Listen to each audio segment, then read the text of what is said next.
Hello అందరూ ఎలా ఉన్నారు? నేనైతే సూపర్ చాలా బాగున్నాను. మేమైతే పెద్దమ్మ తల్లి టెంపుల్కి అయితే వెళ్ళాము. ఈ టెంపుల్ జూబ్లీ హిల్స్లో అయితే ఉంది. హైదరాబాద్లో నేను చాలా ఇయర్స్ నుంచి ఉంటున్నాను, బట్ నేను ఎప్పుడు వెళ్ళలేదన్నమాట. ఫస్ట్ టైం అయితే వెళ్ళాను ఈ టెంపుల్కి. వెళ్ళగానే ఒక పాజిటివ్ వైబ్ అయితే నాకు వచ్చింది. సో వెళ్ళగానే ఎంట్రన్స్ అయితే చాలా పెద్దగా ఉంటుంది. ఇక్కడ అమ్మవారు అయితే సింహం పైన కూర్చొని దర్శనమిస్తుంది. వేలల్లో భక్తులు వస్తారండి రోజు. అండ్ మండే, ఫ్రైడే, సండే అయితే లక్షల్లో కూడా వస్తారు.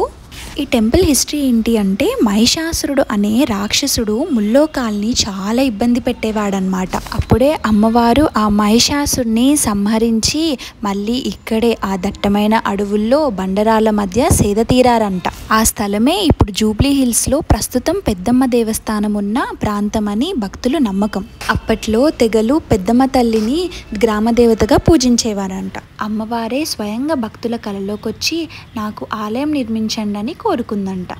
అక్కడ ప్రజలే అప్పుడు ఆలయాన్ని అయితే కట్టించారు. బట్ అప్పుడు చాలా చిన్నగా ఉండేది. 1993లో జనార్దన్ రెడ్డి గారు టెంపుల్ని పెద్దగా కట్టించారు. ఆయన తర్వాత వాళ్ళ కొడుకు అయితే చూసుకుంటున్నారనమాట. టెంపుల్ అయితే చాలా పెద్దగా ఉంటుంది. ఆల్మోస్ట్ 7 acres అనమాట. ఇక్కడ చాలా ఘనంగా 5 ఉత్సవాలు అయితే జరుపుతారు. బ్రహ్మోత్సవాలు, బోనాలు, శరన్నవరాత్రులు, దసరా నవరాత్రులు, శేకాంబరి ఉత్సవాలు. అండ్ ఇక్కడ స్టే చేయడానికి కూడా మనకి రూమ్స్ కూడా అవైలబుల్గా ఉంటాయి. దర్శనంకి వెళ్ళినప్పుడు మనం చీర ఇవ్వాలనుకున్నా కూడా ఇవ్వచ్చు. బయట మనకి కొబ్బరికాయ అమ్మేటప్పుడే వాళ్ళు చీర కావాలి అంటే కూడా మనకి అమౌంట్ తీసుకుంటారు, బట్ చీరని ఇస్తారు. లోపల మనం అమ్మవారికి సమర్పించవచ్చు అనమాట.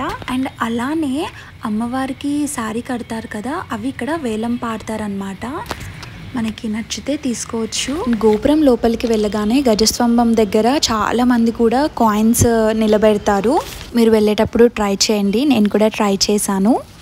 సో ఈ గోపురం ఏంటంటే డైరెక్ట్ అమ్మవారి నుంచి ఎంట్రన్స్, బట్ మనము క్యూ లైన్లో వెళ్ళాలంటే పక్క నుంచి వెళ్ళాలి. అయితే క్యూలో వెళ్ళి దర్శనం చేసుకొని చుట్టూ తిరిగి మళ్ళీ గోపురం నుంచి వచ్చామన్నమాట లోపలికి. సో బయటకు వెళ్ళగానే మనకి ఇక్కడ రైట్ సైడ్ మొత్తము యాటల్ని కోస్తారు.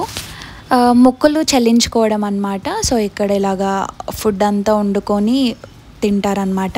ఫైనల్గా రిటర్న్ వెళ్ళేటప్పుడు ఇలాగ బయటగా కూర్చుంటారు కదా, సో వాళ్ళకి ఆకలి అంటే మేము తీసుకొచ్చిన అన్నం అయితే పెట్టాము.